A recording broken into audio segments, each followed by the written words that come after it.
So you're looking for a new camera to vlog with and you're wondering if the Canon M50 is going to be the right fit for you. I'm a professional photographer and videographer of over a decade and I can with confidence say this is definitely what I recommend for vloggers. And this is something I use inside of my own business and have for several months now.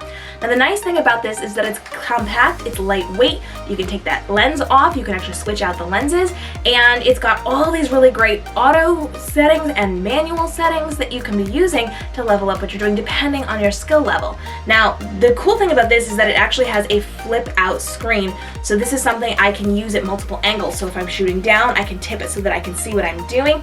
If I'm going to be filming myself, I can actually turn it around so that I can see myself off to the side. And what I like about this is that it is off to the side. It's not above it, because I do have the Canon M200, which we're going to talk about in the next video, and that actually flips up, which means sometimes I'm looking at the screen instead of the lens, but when it's over to the side, that definitely helps me to stay focused on the lens and not myself on the screen. So this is a really nice opportunity for me to be able to kind of work with this. I can close it over if I need and use the viewfinder, and of course we do have that built-in flash in the hot shoe, so I can attach a microphone if I want. I've got the flash for photos so I can do my thumbnails. Speaking of which, if you need help with your thumbnails for your vlog, I've actually got a video linked down below on the best thumbnail poses that translate into clicks.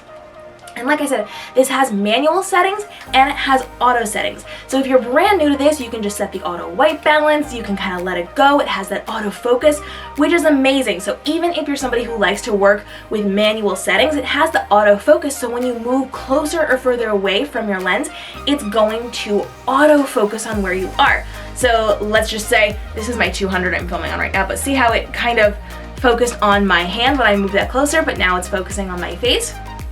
This is really nice because no matter where you're moving, it can auto-focus on you, so you don't have to worry about it being blurry as you are filming or taking photos or any of that. Now, this is really nice because you can also connect this with a tether to your computer and live stream through this. This is a really, really helpful part of this if you're doing live streaming to level up what you're doing to get that better quality.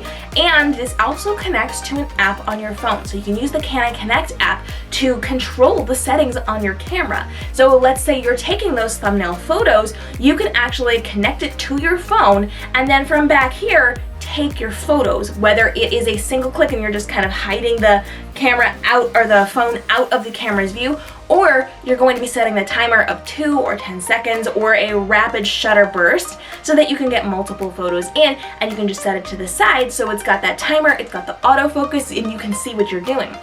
This is also really nice if you are filming or if you're taking photos from further away and you can't be right there to hit the buttons, or to make sure it's stable and you're not bumping the camera as it's doing things while you're pressing buttons. So you can control it from your phone from a distance, which is really nice to be able to see what you need to see, make sure everything is focused, make sure everything is in the frame that way you want it to be.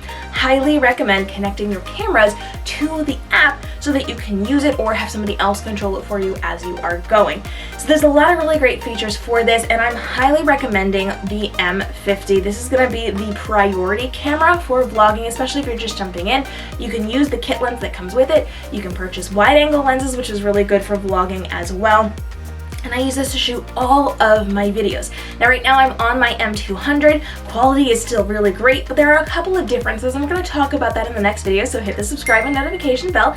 Every single day we're dropping new videos on all the social platforms so that you can level up what you are doing and stay ahead of the game when there are new platform changes to Instagram, TikTok, YouTube, live streaming, the works.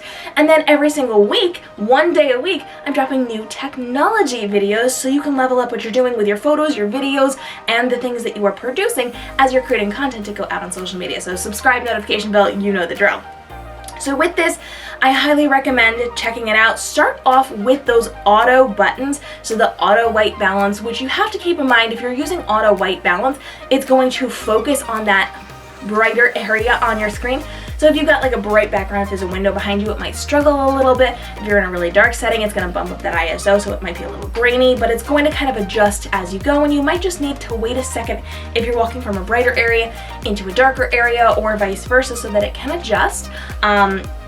You can set a bunch of the other settings as well, and just keep in mind it's going to shift a little bit. So like your white balance is definitely going to sway from more of a cool tone to a warm tone depending on where you are, and you just have to be aware of the exposure rates and the white balance and all of those things, which I definitely said white balance before I meant exposure, but you know the drill. So when it comes to this is a really good camera. If you were a beginner, you can just kind of set it and forget it. And if you are more experienced, you can then work with your manual settings to make sure it's exactly the way you need it. And then of course you're going to edit your footage in Adobe Premiere Rush or some other editing platform like that, but we've got lots of videos on that below as well. I'll link those for you. Now, if you're not sure this is for you, go ahead and drop your questions down below. I would love to get them answered. I'll give you more tutorials. And if you want to hear a video on my settings for my cameras, let me know down below. I will show you exactly what I do to set my cameras to get the perfect coloring for my videos in an upcoming video if it's something you want to hear. You got to tell me down in the comments or I won't worry about it. In the next video, we're talking all about the M200, which is kind of the younger sibling of this one, and they tell you which one is going to be better for you. We're going to help you make the right decisions, and if you want a side-by-side comparison of these two to help decide which is going to be the best initial fit for you, let me know and I'll make that video for you as well. Until then, hit that subscribe and notification bell and stay tuned for more tech tips to help you level up what you're doing with your content creation for social media.